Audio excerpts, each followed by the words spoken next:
The sky burned over Seoul. What had once been a metropolis of gleaming towers now lay in ruins, smoke billowing from craters where millions had lived just hours before. Commander Jun Park stood among the wreckage of the military headquarters, his face streaked with ash and blood. "Sir, we found survivors at the Daejeon bunker," reported Lieutenant Han, her uniform torn, but her posture still military rigid. June nodded grimly. "How many?" "Maybe 10,000. Not enough." Earth had been caught completely unprepared when the alien vessels appeared. No warning, no communication, just devastating energy weapons that turned cities to ash. Billions dead in the first hour. The few military installations that survived had gone underground, taking whatever civilians they could. June walked through the remains of what once was Seoul's bustling Gangnam district. The smell of burning plastic and worse things filled his nostrils. A week ago, he had been having dinner with his family in a restaurant not far from here. Now, his wife and daughter were among the countless missing, presumed dead. He hadn't had time to mourn them properly. No one had time to mourn anymore. "Commander, we need to move. Satellites show another ship entering the atmosphere," called out Sergeant Ba, one of the few remaining members of his squad. They rushed to their vehicle, a military transport that had somehow survived the initial attack. As they drove away from the city center, Jun watched 3 more energy beams strike what remained of Seoul. The aliens were being thorough, making sure nothing survived. The underground facility beneath the Yellow Sea had been built decades ago as a last resort shelter against nuclear attacks. No one had ever expected to use it. Now, it housed the last organized military response Earth could muster.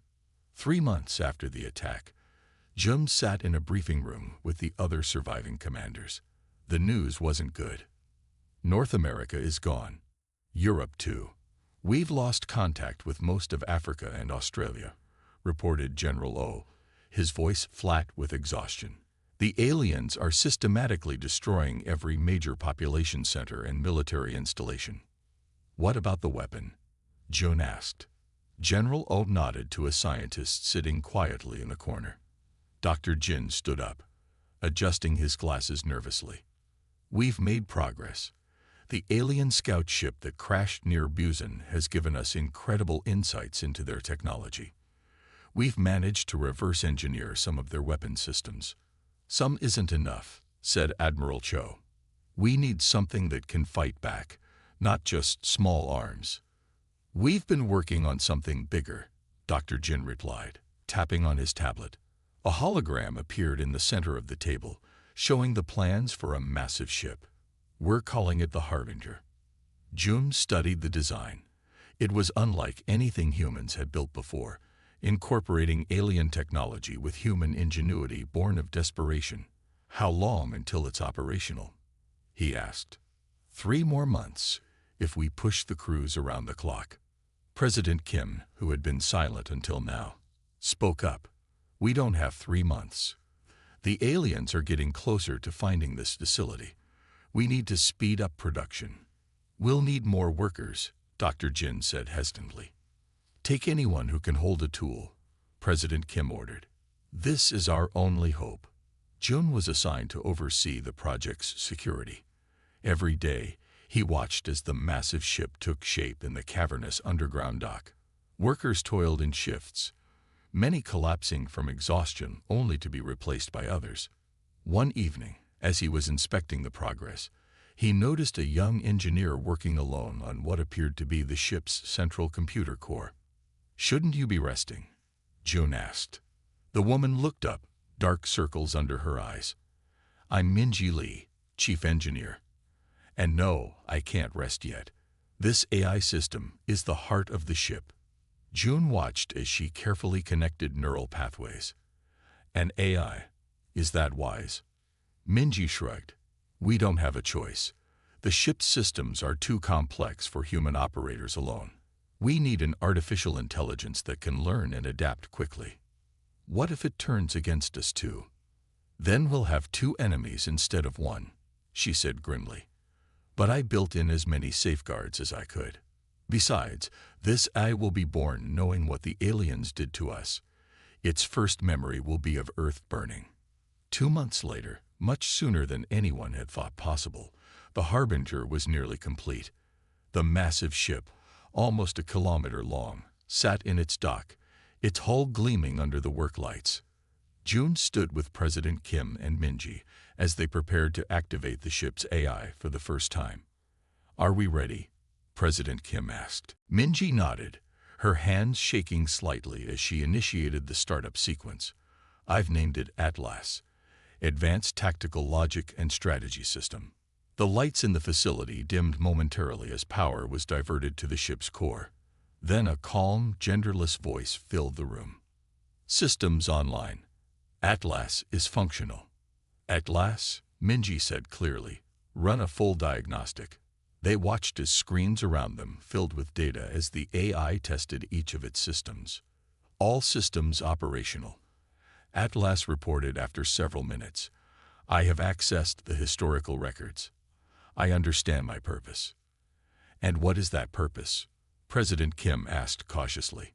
"To ensure the survival of humanity against the alien threat, to protect what remains of Earth, and to seek justice for those who have been lost." June felt a chill run down his spine. The AI spoke with a determination that sounded almost human. Over the next few weeks, as the Harbinger underwent final preparations, the aliens came closer to discovering their hidden facility. Twice, they had to evacuate sections as alien scout ships flew overhead, using scanning technology to search for human survivors. The day before the planned launch, disaster struck. Alien forces detected unusual power signatures from the facility and launched a targeted attack. The outer sections began to collapse as energy weapons breached the protective layers. "We need to launch now," Jun shouted as he ran onto the bridge of the Harbinger. "We won't get another chance." Minji was already there, frantically working to prepare the ship for immediate departure. "The systems aren't fully tested. The weapons might not work." "If we stay, we die anyway," Jun replied. "President Kim has ordered immediate evacuation of all essential personnel to the ship." 400 people, engineers, soldiers, and the few civilian specialists who had been working on the project, rushed aboard as the facility began to crumble around them. President Kim was the last to arrive, escorted by his security team. "Is everyone aboard who's coming?" Jun asked. "Yes," President Kim replied grimly. "The rest are buying us time." Jun didn't ask what that meant. He already knew. Brave men and women were fighting a hopeless battle against the aliens, sacrificing themselves to give the Harbinger a chance to escape. "Atlas, initiate launch sequence," Minji commanded. Launch sequence initiated, opening sea doors. Above them, massive doors slid open, revealing the dark waters of the Yellow Sea. As the alien weapons continued to pound the facility, the Harbinger rose on its anti-gravity engines, water cascading off its hull as it emerged into the night air. "Alien vessels detected," Atlas announced. 3 combat ships approaching. "Evasive maneuvers," Jun ordered. "Get us to orbit." The Harbinger moved with surprising grace for such a large vessel, climbing rapidly into the sky. The alien ships fired, but most of their shots missed as Atlas calculated optimal evasion patterns. One hit struck the port side, rocking the ship. Damage reports flashed across the screens, but the hull held. "Quantum weapons online," Atlas reported. "Target locked." "Fire," Jun commanded. The Harbinger's main weapon discharged, a beam of energy that seemed to distort the very air it passed through. When it struck the lead alien vessel, the ship didn't explode. It simply ceased to exist. The matter converted to energy in an instant. The other alien ships broke off their attack, clearly unprepared for such devastating firepower. As the Harbinger broke free of Earth's atmosphere, Jun looked back at the scared blue planet, where smoke still rose from continents laid waste. From this distance, the devastation was less visible, but he knew it was there. Billions dead, a civilization in ruins. "They will pay," he whispered. "Every last one." The Harbinger floated silently in the darkness of space. For 3 weeks since leaving Earth, the crew had been preparing for their first quantum jump. Captain Jun Park watched from the bridge as his officers worked at their stations. The ship hummed with energy, systems that humans barely understood working together in perfect harmony. "All sections report ready for jump," announced Lieutenant Su, her voice steady despite the tension everyone felt. June nodded. "Atlas, are the coordinates set?" "Yes, Captain," replied the AI. "I have calculated our destination based on the data recovered from the alien scout ship.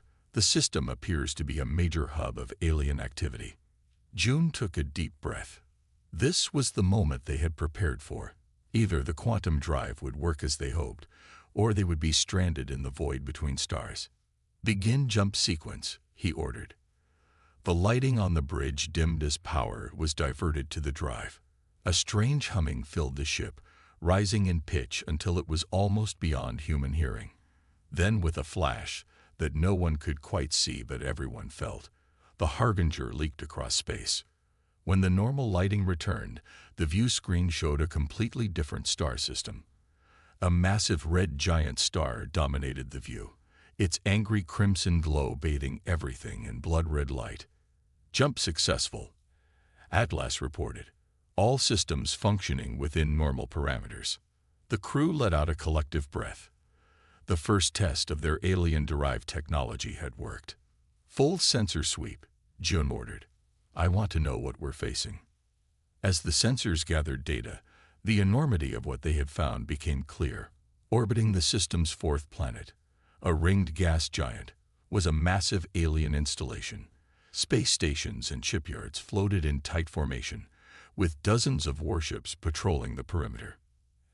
"Atlas, analysis," ordered Jun, now standing at the captain's chair, his hands gripping the backrest tightly. "Energy signatures match those of the vessels that attacked Earth," the AI replied. "This appears to be a primary military installation of what language files designate as the Xarlath Empire." Weapons Officer Tai turned from his console. "Captain, the firepower concentrated here could destroy our ship many times over." "They haven't spotted us yet," added Lieutenant Su. "We're at the edge of the system. We could retreat, gather more information." Jun shook his head. "No, we didn't come this far to run away." He turned to Communications Officer Jin. "Keep us hidden, but move us closer. I want to see what we're dealing with." The Harbinger glided through space, its stealth systems, another gift from the alien technology they had salvaged, keeping them invisible to standard sensors. As they approached the massive installation, the crew watched in silence. The scale of the alien empire was becoming clear. This wasn't just a military outpost. It was a hub of activity that suggested a civilization spanning multiple star systems. "Sir," Lieutenant Su said suddenly, "they've detected us. Some kind of advanced sensor array just locked onto our position." Before Jun could respond, Communications Officer Jin reported, "We're receiving a transmission, Captain." Jun straightened his uniform. "Put it on screen." The main view screen flickered, and an alien face appeared. The creature was reptilian, with scales that glinted with metallic implants embedded in its flesh. Its eyes were large and yellow with vertical pupils that narrowed as it regarded the human bridge crew. "Unidentified vessel, you have entered restricted Imperial space," the alien said, its words translated by Atlas in real time. "Identify yourself immediately or be destroyed." Jun stepped forward, making sure he was centered in the transmission. Every member of the crew watched him, knowing that his next words might determine the fate of their mission and possibly humanity itself. "I am Commander Jun Park of Earth," he said, his voice strong and clear. "You attacked our world unprovoked. We've come for answers and retribution." There was a moment of silence as the translation reached the alien commander. Then the creature's inner eyelids flickered in what might have been amusement. "Earth?" the alien replied. "The primitive world in Sector 7.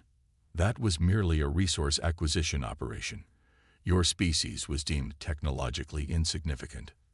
June felt rage boiling inside him at the casual dismissal of billions of human lives, but his face remained impassive. Years of military discipline kept his emotions in check, even as his hands clenched into fists at his sides. "Insignificant," he said softly. Then, more firmly, "Let me show you how insignificant we are." He turned to Weapons Officer Ta. "Target their main defense hub." Ta worked his console quickly. "Target locked, Captain."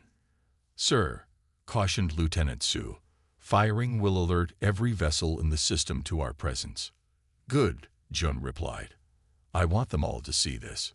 The Harbinger's quantum cannons began to charge, drawing power from dimensions humans had only theorized about until the aliens attacked. The lights throughout the ship dimmed again, as energy was channeled into weapons that defied conventional physics. On the screen, the alien commander was speaking to someone off-camera, probably ordering ships to intercept the Harbinger. It clearly wasn't concerned about the lone human vessel. "Fire," June commanded. When the quantum cannons fired, space itself seemed to bend around the energy beams. The effect was both beautiful and terrifying, like watching the fabric of reality tear apart and reform in an instant. The beam struck the Central Defense Station, a massive structure that served as the command hub for the entire military installation. The station, designed to withstand attacks from the most advanced ships in the known galaxy, simply disintegrated, not in an explosion of fire and debris, but in a silent wave of atomic dissolution that left nothing behind. The alien commander's expression shifted from amusement to shock as its command center vanished from existence. "Atlas," June ordered, "open a broadcast channel to all frequencies." "Channel open, Captain," the AI confirmed. "Broadcasting to all vessels and installations in the system." June stood tall, looking directly into the camera. He wanted every alien watching to see the face of human vengeance. "This is Earth's message to the Xarlath Empire," he said, his voice cold with controlled fury. "You chose the wrong planet to attack. We're coming for you all." He signaled for the transmission to end. The bridge was silent for a moment before erupting into activity. "Multiple vessels moving to intercept," reported Lieutenant Su. "Counting 20. No, 30 warships changing course toward our position. Incoming weapons fire," added Ta. "Impact in 15 seconds. Evasive maneuvers," Jun ordered. "Prepare for another quantum jump."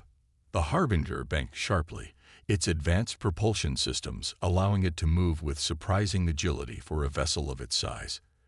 Energy weapons from the alien ships lanced through space where they had been just moments before. "Jump coordinates set," Atlas announced. "Ready on your command." A direct hit rocked the ship, alarms blaring throughout the bridge. "Damage to port shield emitters," reported Ta. "Shields at 82%. "Return fire," June ordered. "Target the nearest vessel." The quantum cannons fired again, striking one of the approaching warships. Like the station before it, the alien vessel simply ceased to exist, its matter converted to energy in a process that human scientists were still struggling to understand. The remaining alien ships hesitated, clearly unprepared for weapons with such devastating power. "Captain, more ships incoming," Lieutenant Su called out.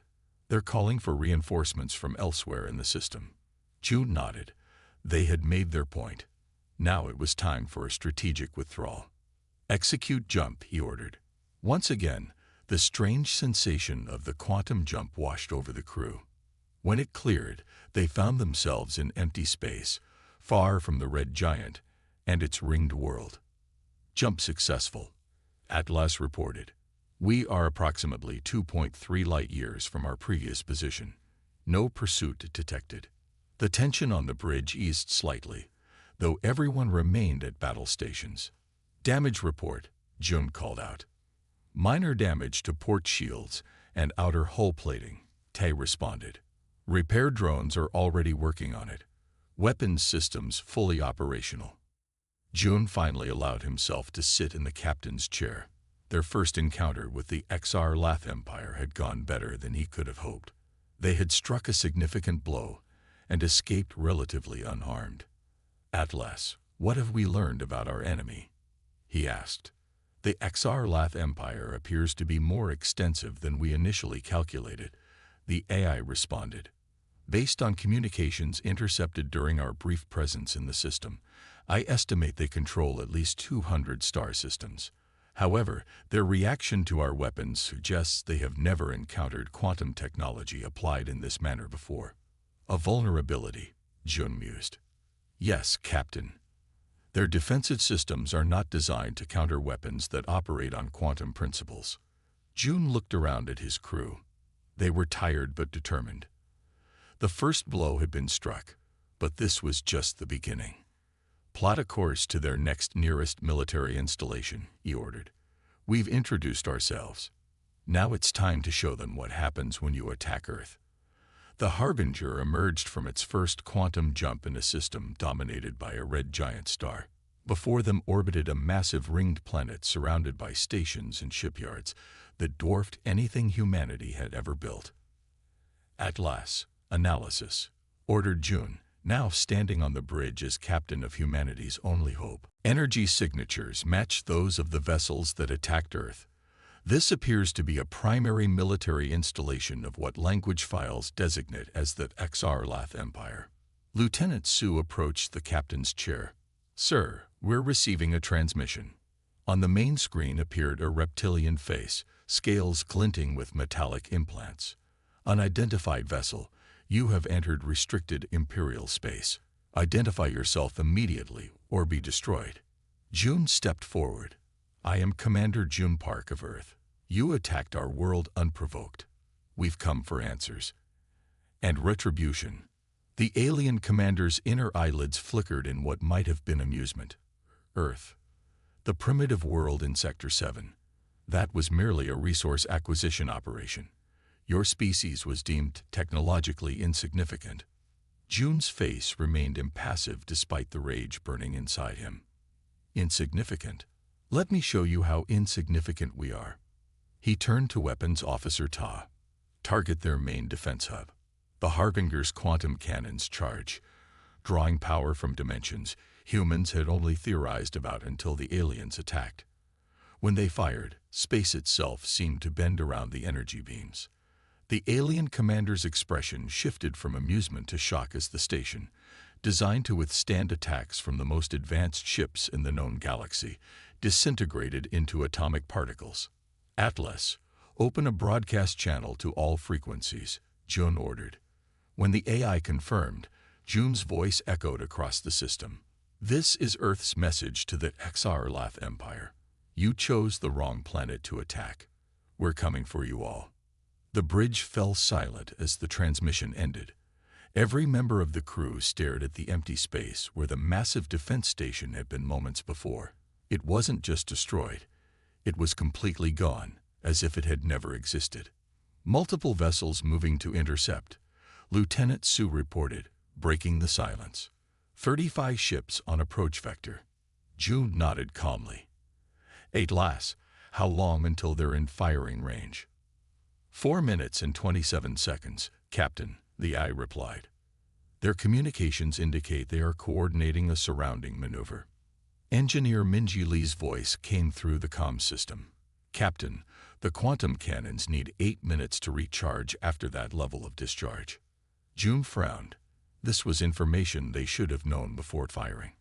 "Options, Atlas. We can execute another quantum jump, Captain. Engines are still at optimal capacity." Jun considered this. They had made their point, announced their presence to the Empire that had deemed humanity unworthy of even a proper first contact. But fleeing after a single shot felt incomplete. "Conventional weapons status?" he asked. "Missile systems online. Particle beams at full charge," Weapons Officer Tay reported. "Select 3 smaller targets. Military vessels only." "Fire particle beams," Jun ordered. The particle beams weren't as devastating as the quantum cannons, but they were still powerful enough to cripple the targeted alien ships. 3 beams lanced out from the Harbinger, striking their targets with precision. 2 exploded immediately, while the third spun out of control, venting atmosphere into space. Incoming fire, Lieutenant Su warned. Impact in 10 seconds. Evasive pattern Delta, Jun commanded. Shields to maximum. The massive human warship moved with surprising grace, its advanced propulsion systems allowing it to evade most of the incoming fire. A few shots connected, the energy dispersing across the ship's shields. Shields holding at 92%, reported Ta. Their weapons are powerful, but not as advanced as we expected.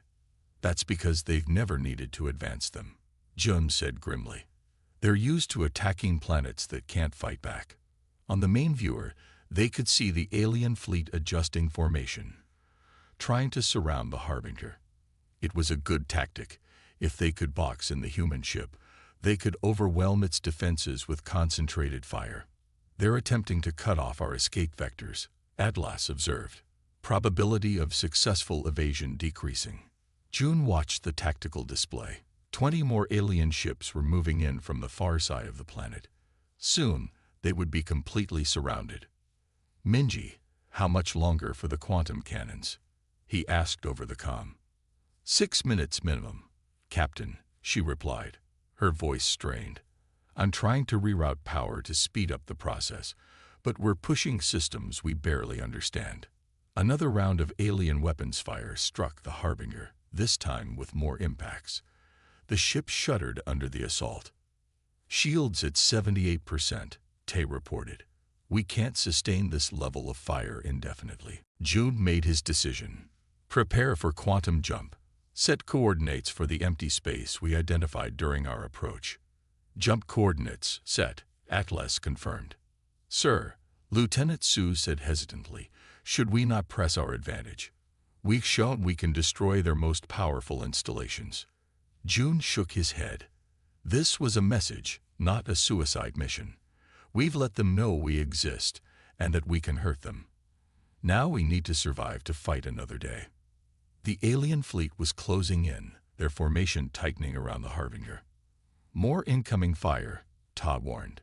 Multiple torpedoes detected. Point defense systems active.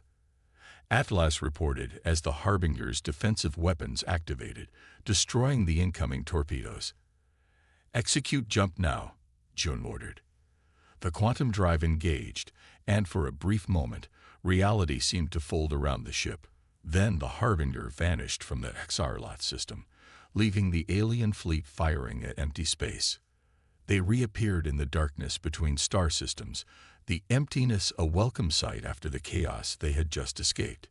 Jump successful, Atlas reported. No pursuit detected. The XR-Lot vessels do not appear to possess quantum jump technology. Jun finally allowed himself to relax slightly, letting out a long breath. Damage report. Shields regenerating.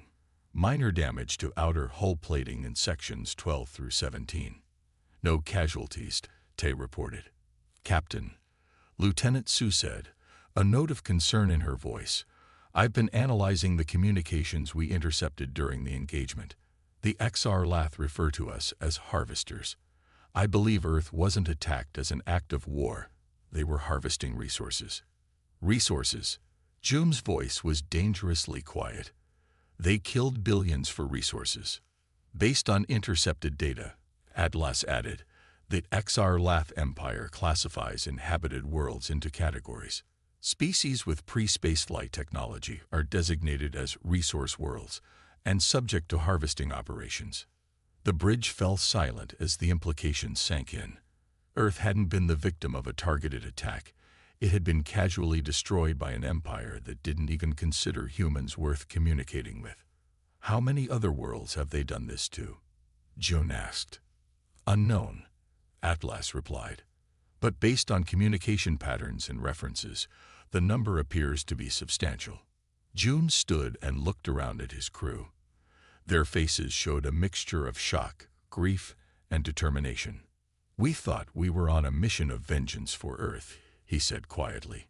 But it seems we've stumbled into something much larger. This empire has been destroying developing civilizations across the galaxy, treating sentient beings as resources to be harvested. He walked to the main view screen, which now showed only the distant stars. Well, they've harvested the wrong planet this time. Our mission hasn't changed. We will make them pay for what they did to Earth. But now we know we're not just fighting for our world. We're fighting for every civilization these monsters have destroyed or will destroy in the future. June turned back to his officers. At last, begin compiling all data we gathered about the Xarlath Empire. I want to know their strengths, weaknesses, major installations, fleet movements, everything. We need to be strategic about our next strike. And the crew should know what we've learned, added Lieutenant Su. They deserve to know what we're fighting against. June nodded. Agreed. Schedule a ship-wide address in 2 hours. For now, maintain alert status and continue monitoring for any sign of pursuit, however unlikely. As the bridge crew returned to their duties, June remained standing, staring at the stars. The Harbinger had made its presence known to the Empire that had so casually destroyed Earth. It was just the first step in what would be a long campaign, but it was a beginning. The Xarlath Empire had dismissed humanity as insignificant. They would not make that mistake again. Word of the Harbinger spread through the galaxy like wildfire. The ship that appeared from nowhere, crewed by a species previously dismissed as primitive, leaving destruction in its wake. On the bridge, Communications Officer Yun monitored the intercepted transmissions. Captain, they're mobilizing. 5 carrier groups converging on our position. 3 months had passed since their first strike, and the Harbinger had left a trail of demolished military outposts across 3 sectors of Imperial space, each attack strategically planned by Atlas, whose processing capabilities had evolved well beyond its original programming. We cannot engage directly, Atlas advised. Survival probability drops to 17% against their combined firepower. Then we don't fight fair, Jun replied, the weight of command evident in the new lines on his face. Target their fuel processing facility on the moon below. Hit and jump. The Harbinger struck with surgical precision, then vanished into quantum space before the Imperial fleet could respond. In his quarters later, Jun reviewed footage from their attack. Behind the military installation, he could see what appeared to be civilian structures. Atlas had calculated minimum collateral damage, but minimum no longer meant none. What are we becoming? He whispered to himself. His XO, Commander Gi, entered without knocking, a privilege earned through countless battles fought side by side. The Empire has placed bounties on human signatures, she reported, and they've begun executing prisoners from worlds suspected of aiding us. June closed his eyes briefly. So it escalates. Did you expect anything else when we started this? No, he admitted, but I sometimes wonder if vengeance is worth the price we're paying. The price others are paying. Jai's expression hardened. They didn't hesitate when they burned our world. Why should we? The question hung between them, unanswered. June walked to the small viewport in his quarters. The swirling colors of quantum space provided no answers. 3 months of hit-and-run attacks had changed them all. They had become efficient at destruction, cold in their calculations of acceptable losses. The crew is asking questions, Gi said, breaking the silence. They joined for revenge, but this is becoming a war. It was always a war, Jun replied. We just didn't know how big the enemy was. A small alert sounded, indicating they were about to exit quantum space. Jun and Gi returned to the bridge, where the crew worked with the practiced precision that comes from months of combat operations. Exit in 10 seconds, Lieutenant Su announced. Battle stations, Jun ordered. Weapons hot but not targeted until we assess the situation. The swirling quantum effect faded, and normal space appeared on the view screen. They had arrived in a small system with a yellow dwarf star, not unlike Earth's sun. Several planets orbited the star, and the third one showed signs of habitation. Atlas, what are we looking at? Jun asked. This is the Nara system. The AI responded. Imperial records identify the third planet as a primary food production center. The installation on the southern continent processes agricultural products for distribution to military outposts in this sector. Military targets? June asked. Minimal, Atlas replied. This is primarily a support facility. However, destroying it would disrupt supply lines to 17 Imperial outposts. June studied the tactical display. The planet below was clearly inhabited, with several large cities visible from orbit. But who lived there? Imperial citizens, conquered peoples, life signs on the planet, he asked. Multiple species detected, Atlas reported. Sensor data suggests the majority are not Xarlath, but species from conquered worlds, likely serving as labor. Slaves, GI said bluntly. Jude nodded grimly. Can we target the agricultural processing center without civilian casualties? Affirmative, Atlas responded. The facility is isolated enough for a precision strike. As June contemplated their next move, Communications Officer Yun turned from her station. Captain, I'm picking up an unusual transmission from the planet. It's directed at us. At us? How is that possible? June asked. We just arrived. Unknown, but the message is repeating on a frequency our systems automatically monitor, Yun replied. It's a basic text transmission in what appears to be a simplified version of an Imperial trade language. Put it on screen, June ordered. The message appeared. Human ship. We see you. Help US. June stared at the words. Could it be a trap? Possible, Atlas acknowledged. But the transmission originates from one of the labor compounds, not an Imperial facility. After a moment of consideration, Jun made his decision. Send a response. Keep it simple. Ask who they are. Minutes later, a reply came. We are Sci-Fi. Many worlds. Heard of your ATTCKs. Empire FEARs you. June exchanged glances with Jie. This was unexpected. They had been focused entirely on striking at the Empire, never considering that others might be watching their campaign with hope. What do they want? June asked Un to transmit. The response was immediate. Guards FUV sent to fight you elsewhere. Help US escape. It could still be a trap, Jai warned. The Empire might be using these people to lure us in. Or it could be genuine, June countered. Atlas, what's the Imperial military presence on this planet? Minimal, the AI confirmed. Most defensive assets were redirected to protect high-value military targets after our recent attacks. This facility was likely deemed low priority. June paced the bridge, weighing their options. They had come to attack a supply facility, not to rescue slaves. But wasn't this part of their fight against the Empire too? Send another message, he decided. Ask how many need extraction and their location. The reply was detailed. 4,000 in MAN compound. Cannot all is CAP, but rebellion LEADEORS can. 20 of US. Kuru ordinati is etage. Hey. 4,000, Jai whispered. We can't take that many aboard. No, June agreed, but 20. That we can manage. He turned to Tactical Officer Ta. Prepare a stealth shuttle. I need 6 security personnel ready for extraction. Captain, GI said firmly, you can't seriously be considering this. We have no idea who these people are or if this message is legitimate. I know, Jun replied. That's why I'm going down with the team.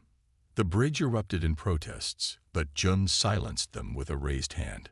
This is not open for discussion. If it's a trap, better they capture me than the Harbinger. The ship must survive to continue our mission. And if you don't return, Jai demanded. Then you become captain, and 8LS will help you continue the fight, Jun said simply. But I have to do this. We started this for revenge. But maybe there's something more important now. 2 hours later, Jun, and a team of 6 security personnel boarded a stealth shuttle. The small craft was designed to evade detection, another technology reverse-engineered from the aliens who had attacked Earth. "Keep the Harbinger at safe distance," Joan instructed Jai. "If we're not back in 3 hours, assume we were captured and jump out of the system." The shuttle descended through the atmosphere, following the coordinates sent from the planet's surface. They landed in a forested area a kilometer from the labor compound, concealing the shuttle under the thick canopy. "Stay alert," Joan told his team as they moved through the forest. "Weapons ready, but do not fire unless I give the order." As they approached the edge of the forest, they saw the compound, a sprawling facility surrounded by energy fences. Inside, figures of various alien species moved about, performing labor under the watchful eyes of armed Xarlath guards. "There are fewer guards than I expected," noted Security Officer 1. "As they said in their message," Joan replied. "Most were recalled to defend against our attacks elsewhere." They watched the compound for half an hour, observing patrol patterns and security measures. Then, as the planet's sun began to set, a section of the energy fence flickered and went down. "That's our signal," Joan said. "Move in, but stay in formation." The team advanced quickly across the open ground between the forest and the compound. As they reached the disabled section of the fence, several figures emerged from the shadows. They were a diverse group, some humanoid, others with features so alien that Joan could barely comprehend their biology. But all wore the same simple gray uniforms of Imperial laborers. One stepped forward, a tall, slender being with 4 arms and iridescent skin. "You are the humans," it said in halting, accented speech. "The ones who fight the Empire." "I am Commander June Park of Earth," June confirmed. "We received your message." "I am Nan," the alien replied. "Leader of the resistance here. We have little time. The power disruption to the fence will be detected soon." "How many are coming with us?" June asked. 19, as promised," Nan answered. "The others will continue the fight here." As if on cue, 18 more aliens of various species emerged from hiding places around the compound. Some carried makeshift weapons, others small bundles of possessions. "We must move quickly," Nan urged. "The others will create a distraction to cover our escape." As they began to retreat toward the forest, alarms suddenly blared throughout the compound. Spotlights swung wildly, searching the perimeter. "Run," June ordered. "Back to the shuttle." The group sprinted across the open ground. Behind them, explosions rocked the compound as the remaining rebels carried out their diversion. Guards shouted and energy weapons fired, but the shots went wide in the confusion. They reached the forest just as Imperial patrol vehicles roared to life. Security Officer 1 took a hit to the shoulder, the energy blast burning through his armor, but 2 of the aliens helped him continue running. When they reached the shuttle, Jum quickly ushered everyone aboard. The small craft was crowded with 20 aliens of various sizes and shapes, but they managed to fit. "Hang on," the pilot warned as she fired up the engines. "This is going to be rough." The shuttle lifted off, cloaking systems engaged to mask their heat signature and visual profile. As they ascended through the atmosphere, Imperial fighters scrambled to intercept, but the shuttle's advanced stealth technology kept them hidden. Back on the Harbinger, Jai was pacing the bridge when the communication came through. "Shuttle to Harbinger, requesting emergency docking." June's voice crackled over the comm. "We have guests aboard." Relief washed over Jai's face.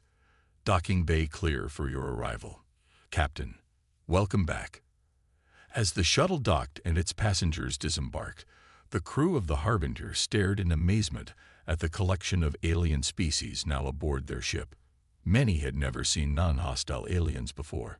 June led Nan to the bridge, where the alien looked around in wonder at the human technology.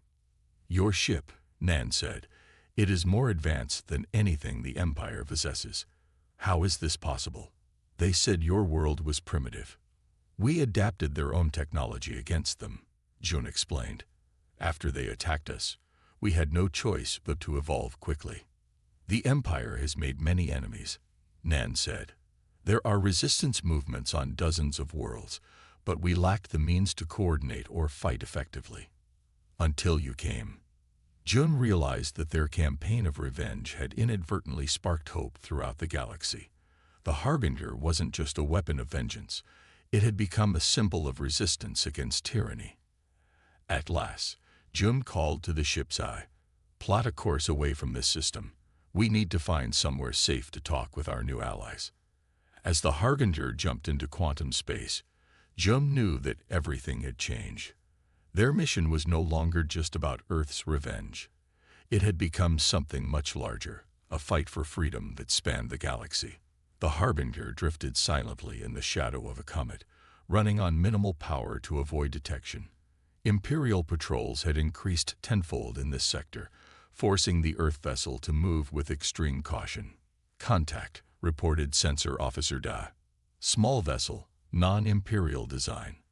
Defensive posture, ordered Jun. Weapons hot but not targeted.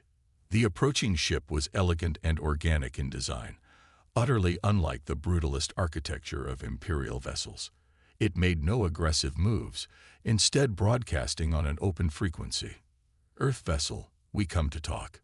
We know what you fight against. We have fought them too. After rigorous security protocols, a delegation from the ship was permitted aboard. Their leader, resembling a humanoid with iridescent skin, introduced herself in halting but understandable English, learned specifically for this meeting. I am Representative Na of the Viridian Alliance. Like you, our world suffered under the Empire.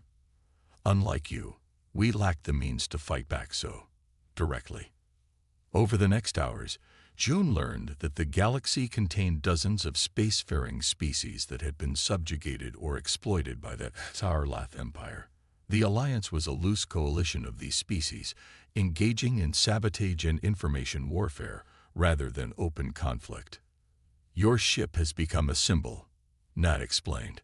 Some call it monster, others liberator. But all agree, the Empire fears you. Adlas interrupted. Captain, I've analyzed the data they provided. The Empire has begun construction of a superweapon designed specifically to counter our quantum shielding. Na nodded solemnly. They call it the Worldbreaker. Once operational, no vessel, not even yours, could withstand it. Back in the war room, Jum's officers were divided. We should strike now, urged Jai. Destroy this superweapon before it's completed. Science Officer Min shook his head. The Alliance data shows it's being built at the heart of Imperial space, more heavily defended than anything we've encountered. Perhaps, suggested Eon, it's time to reconsider our mission. We've struck significant blows. We've made them fear humanity. Jun stared at the holographic display, showing Alliance intelligence on subjugated worlds. Our mission was to ensure humanity's survival. But what does that mean now? Endless war, or building something that can last? The choice before them was clear. Continue their vengeful rampage across the galaxy, or join forces with the Alliance to fight for something larger than revenge. Jun studied the faces around the war room table. 6 months of constant battle had changed them all. What had begun as a desperate mission of vengeance had evolved into something more complex. They were no longer just the last survivors of Earth. They had become players in a galactic conflict. Show me everything you have on this Worldbreaker, Jun said to Na, who stood calmly beside the holographic display. The image shifted to show a massive construction in orbit around a heavily fortified planet. The structure was only partially complete, but even in its unfinished state, it was enormous, easily 20 times the size of the Harbinger. It harnesses the energy of artificial quantum singularities, Na explained. Once operational, it can create targeted quantum disruptions that would collapse your ship's shields and drive systems simultaneously. How long until it's operational? Jun asked. Our estimates suggest 3 to 4 months, Na replied. Their progress has accelerated since your attacks began. GE leaned forward. So they're scared. Good. We should hit them harder. With respect, Commander, Nay said, turning to Jai. Fear can be a dangerous motivator. The Empire has ruled through fear for centuries. It has made them ruthless. And what would you have us do? Jai asked. Hide in the shadows like your alliance has done. Look where that got you. Jun raised a hand to quiet his XO. Representative Na didn't come here to be insulted. She came with information, and I suspect, a proposal. Na inclined her head gratefully. Indeed, Captain. The Alliance has resources, ships, personnel, intelligence networks spanning dozens of systems. What we lack is a weapon capable of striking decisive blows against the Empire. You want to use us as your weapon, Jihai said flatly. I want us to work together, Na corrected. Your ship has proven the Empire is not invincible. Our networks can provide you with targets, safe havens, supply lines. Together, we might stand a chance. June turned to Atlas, whose holographic representation hovered at the end of the table. Atlas, tactical assessment. The AI's voice was calm and measured. The Alliance data appears genuine. Their intelligence on Imperial movements matches our observations. A coordinated strategy utilizing Alliance networks and our combat capabilities would increase our operational effectiveness by approximately 68%. And our chances against this world breaker? Joan asked. Direct confrontation would be inadvisable once the weapon is operational, Atlas replied. However, a preemptive strike, with proper intelligence and support, has a 42% probability of success. 42%, Jaya muttered. Not great odds. Better than we usually face, Jun reminded her. He turned back to Na. Your alliance has been fighting the Empire for how long? Generations, Na replied. The Viridian worlds were among the first to be conquered, nearly 3 centuries ago. Others joined as their worlds fell or were threatened. And in all that time, you've never mounted a major offensive, June asked. Na's iridescent skin shifted colors slightly. A sign of emotion, Jun guessed. We tried, once, 70 years ago. The combined fleet of 5 allied species attacked the Imperial throne world. They were annihilated. 2 of those species no longer exist as a result. The room fell silent as the implications sank in. The Empire didn't just defeat its enemies. It eradicated them. So what's different now? Weapons Officer Tai asked. Why would we succeed where others failed? You, Nay said simply, pointing at the holographic representation of the Harbinger floating above the table. Your quantum technology is beyond anything the Empire has encountered. And your tactics, appearing from nowhere, striking, then vanishing. They have no defense against this. June stood and walked around the table, thinking. The Harbinger had been built for one purpose, vengeance for Earth. But vengeance was a hollow goal. What would it achieve in the end? Even if they destroyed 100 more Imperial outposts, billions of humans would still be dead, Earth still a ruined world. But if they joined with the Alliance, they might accomplish something more meaningful. Freedom for countless worlds. Protection for developing species that might otherwise face Earth's fate. You said our ship has become a symbol, Jun said finally. What exactly does it symbolize? Hope, Nay answered without hesitation. For the first time in centuries, there is hope that the Empire can be defeated. Your attacks have inspired uprisings on 12 worlds already. People who had accepted their fate are fighting back. And dying for it, I imagine, Jai said quietly. Yes, Nay acknowledged. The Empire's reprisals have been brutal. But they are also desperate. They're diverting resources from expansion to defense. Systems that were scheduled for resource acquisition have been given reprieves while the Empire deals with your attacks. Resource acquisition, Jun repeated bitterly. Their euphemism for genocide. Na nodded. The Empire sees developing worlds as resources to be harvested, nothing more.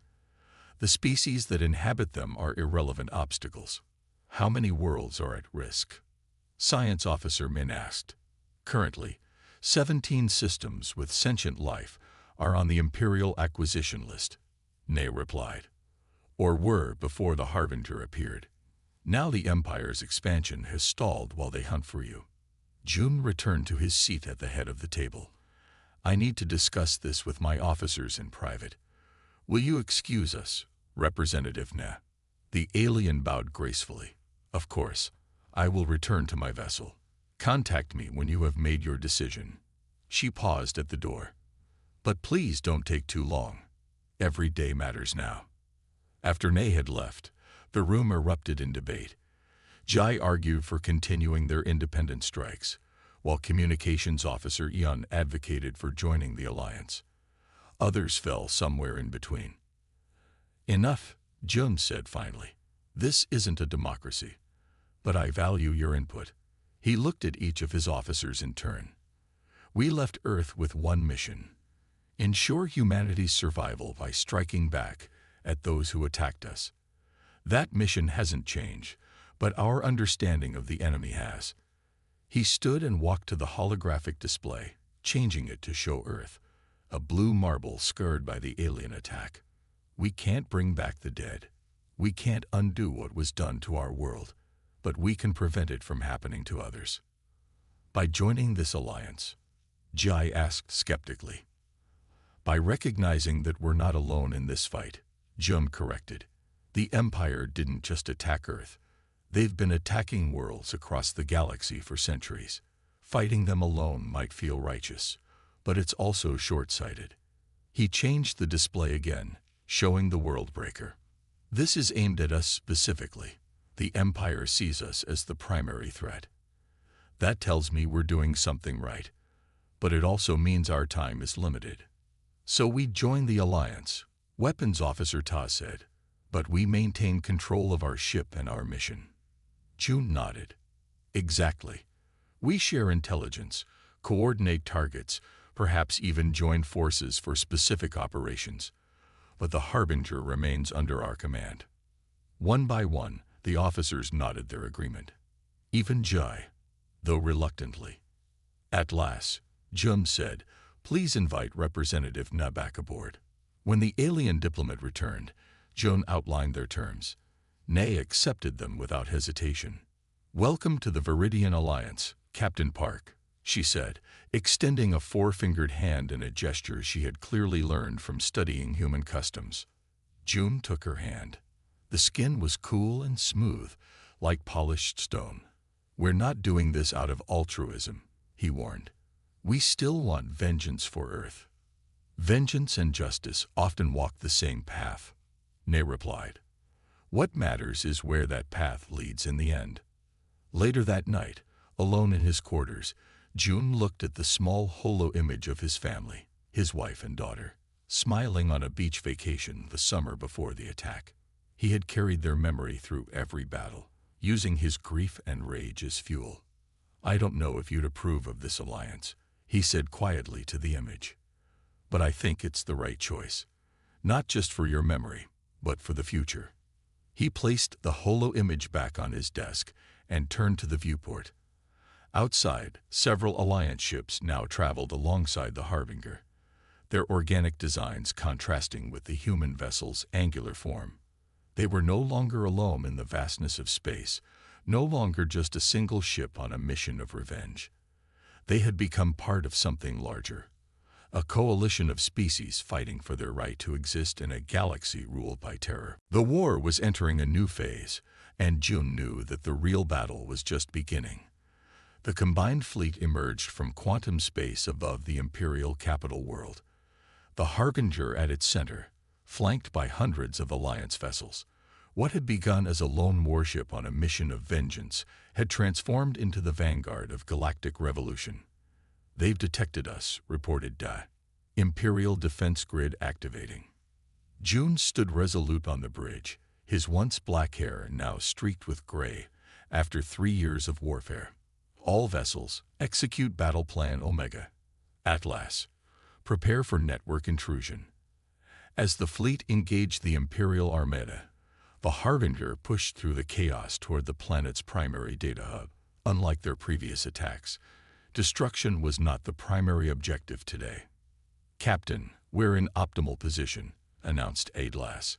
Commencing data transmission. Over the past year, the AI had worked with Alliance hackers to compile irrefutable evidence of Imperial atrocities, the systematic exploitation of developing worlds, the biological experiments on lesser species, the deliberate triggering of extinction events to harvest planetary resources. Now this truth was flooding through every communication channel in the Empire. On the surface, riots erupted as subjugated species, and even many Xar-Lath citizens reacted to revelations of their government's crimes. Military vessels began powering down weapons as crews mutinied. "It's working," breathed Jihai, watching the tactical displays as Imperial resistance crumbled. The final battle for the capital was brutal but brief. When it ended, Jun found himself standing in the Imperial throne room, face to face with the Emperor, smaller and more frail than expected beneath his ceremonial armor. "You've destroyed everything," the Emperor hissed. "No," Jun replied evenly. "We've ended your destruction. The peoples of this galaxy will build something better." 3 months later, representatives from 87 worlds, including Earth, now reconnected with its sole warship, gathered to sign the Galactic Charter. The document established principles of sovereignty, mutual defense, and rehabilitation for worlds damaged by Imperial rule. As the Harbinger orbited the neutral world where the ceremony took place, Jun stood at the observation deck, looking out at the stars. Jihai joined him, her uniform now bearing the insignia of the newly formed Galactic Defense Force. "Having second thoughts about retirement?" she asked. Jun smiled faintly. "No. The Harbinger needs a captain who still believes in the future.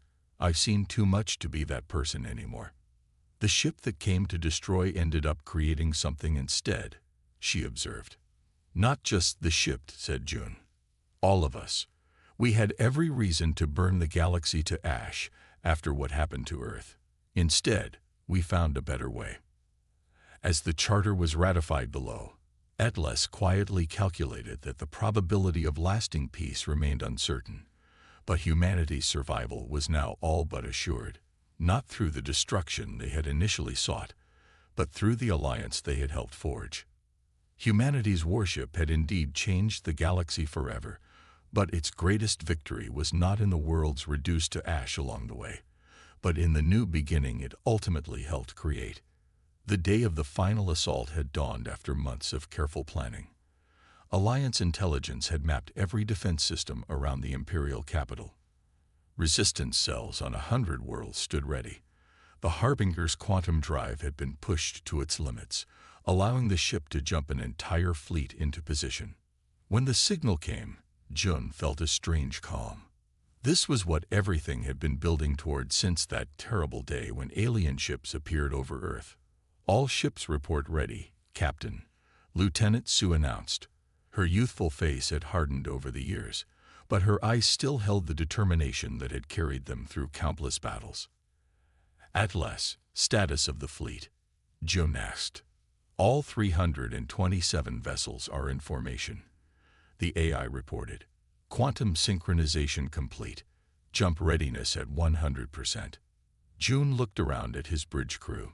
Some had been with him from the beginning. Others had joined along the way. Alliance members who had requested to serve on the legendary human warship. They were no longer just the survivors of Earth.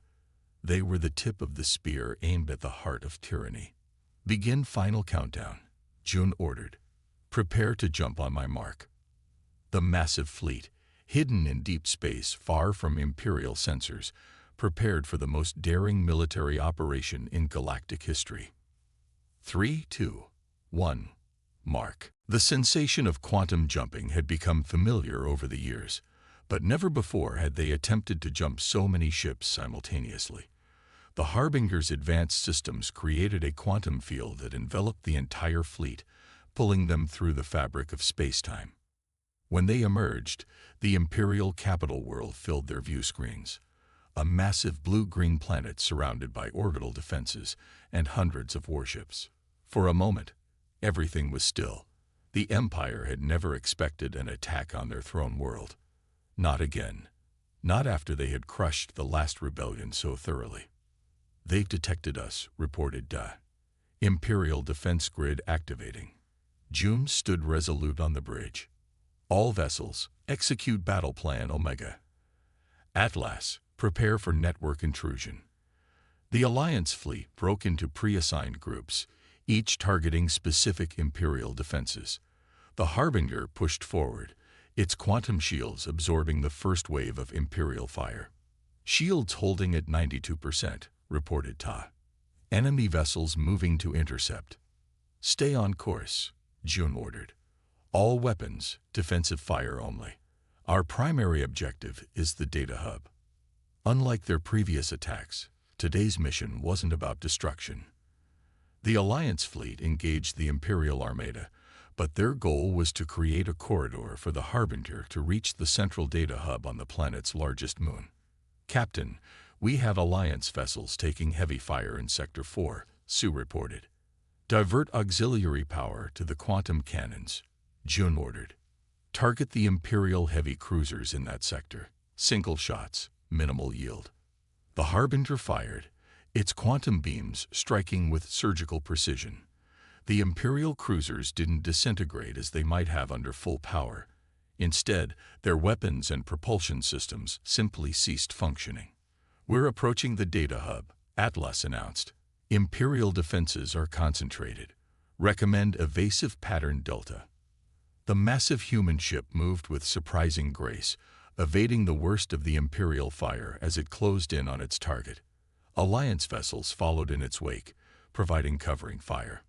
A direct hit rocked the bridge, sending sparks flying from a nearby console. "Shields at 67%, Tay reported. That was their primary defense battery. "Return fire," June ordered. "Disable only." After 2 more exchanges, the Harbinger reached its position above the data hub, a massive structure that served as the primary communication and information center for the entire Empire. "Captain, we're in optimal position," announced Atlas. "Commencing data transmission." For the past year, Atlas had worked with Alliance hackers to compile irrefutable evidence of Imperial atrocities. The AI had infiltrated secure Imperial archives, extracted classified information, and assembled a comprehensive record of the Empire's true history, the systematic exploitation of developing worlds, the biological experiments on lesser species, the deliberate triggering of extinction events to harvest planetary resources. Now this truth was flooding through every communication channel in the Empire. Military frequencies, civilian networks, educational systems, all were broadcasting the evidence of centuries of Imperial crimes. "Transmission complete," Atlas confirmed. "Data packets have been deployed to 97% of Imperial communication nodes." On the view screens, they watched as the impossible began to happen. On the planet below, riots erupted as subjugated species, and even many Xarlath citizens reacted to revelations of their government's crimes. Military vessels throughout the system began powering down weapons as crews mutinied. "It's working," breathed Jai, watching the tactical displays as Imperial resistance crumbled.